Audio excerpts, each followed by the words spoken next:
એમના લગ્ન થયા છે 1516માં અને લગભગ 4-5 વર્ષ એટલે 1521માં ભોજ રાજાનું મૃત્યુ થયું છે. ભોજ રાજા ખુલીને મીરાબાઈને સપોર્ટ નથી કરી શક્યા, સહયોગ નથી કરી શક્યા ભજન અને સત્સંગ માટે. મીરા ભગવાન કૃષ્ણની મૂર્તિ લઈને સાસરીમાં આવી છે, એને જ પોતાના પતિ માની રહી છે.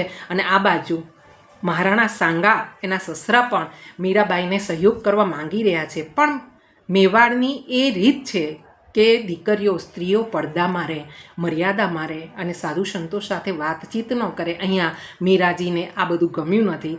સાથે સાથે આજે કર્ણાવતી મહારાણી છે ને, એમણે પણ 1535માં મુઘલોનું સામ્રાજ્ય જ્યારે આવવા માંડ્યું ત્યારે એક લડાઈ દરમિયાન સૌથી પ્રથમ જોહર કરનારી વ્યક્તિ સ્ત્રી એટલે આ કર્ણાવતી મહારાણી છે. 1535માં એમણે જોહર કર્યું હતું. અને આમ આગળ જતાં જ્યારે ભોજરાજનું મૃત્યુ થયું છે ત્યારે હવે સંઘર્ષનું જીવન મીરાબાઈનું ચાલુ થયું છે.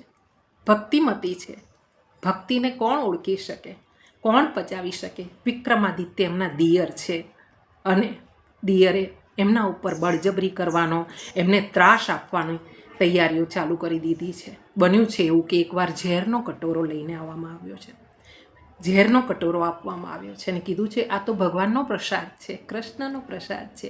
અને કૃષ્ણનો પ્રસાદ જ્યાં સાંભળ્યો છે ત્યાં મીરા ગાંડીને ઘેલી થઈ છે અને મારા વાલાનો પ્રસાદ છે. એને એની દાસીઓ જે ગામથી પિયરથી સાથે આવી હતી આણામાં, એ દાસીઓએ સમજાવ્યા છે કે બાઈ આ તો પ્રસાદ નથી, આમાં તો ઝેર છે. ત્યારે મીરાબાઈએ કીધું છે જ્યાં મારા વાલાનું નામ આવે ને ત્યાં ઝેર પણ અમૃત થઈ જાય. હા, અને મીરાએ ભગવાનને એવી રીતે સેવ્યા